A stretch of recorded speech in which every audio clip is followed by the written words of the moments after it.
বিসমিল্লাহির রহমানির রহিম। সীমাস কিচেনপুর। আমি আজকে আপনাদের কাছে রেসিপি নিয়ে আসছি এই যে নতুন আলু। বাজারে কিরকম একদমই পর্যাপ্ত পরিমাণ নতুন আলু এনেছে। তো এখানে আমি নতুন আলু নিয়েছি। নতুন আলু দিয়ে আজকে আমি অন্যরকমভাবে একটা আলুর দম বানাবো নতুন আলু দিয়ে। তারপর আমার ফুল ভিডিওটা দেখতে থাকুন যে নতুন আলু দিয়ে অন্যরকমভাবে আলুর দম।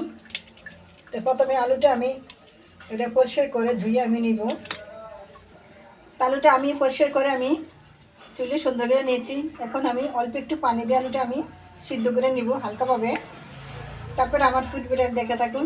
আশা করি আমার ভিডিওটা আপনাদের কাছে খুবই ভালো লাগবে।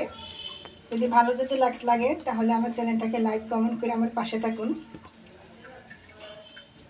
আমার এই যে আলুটা সিদ্ধ হয়ে গেছে, এখন আমি আলু চুলা থেকে তুলে নিব। তো আমি একটা প্যান বসাচ্ছি, প্যানেতে আমি সয়াবিন তেল দিয়ে দিব। তেলটা আমার গরম হয়ে আছে। আজকে আমি পেঁয়াজ দিয়ে আমি পেঁয়াজটা বাটা নিয়েছি আর কি। এক চামচ দিব আমি আদা বাটা, রসুন বাটা, এক চামচ দিব আমি হলুদের গুঁড়া, এক চামচ দিব আমি মরিচ বাটা, হাফ বোতল দিব লবণ, আমি হাফ চামচ দিব জিরার গুঁড়া, হাফ চামচ দিব আমি গরমের মশলা।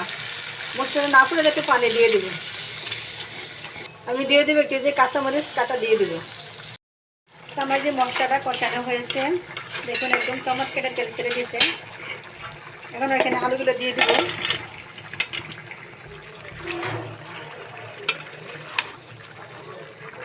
এই আলুর দম রান্না করাটা মানে একদমই সহজ।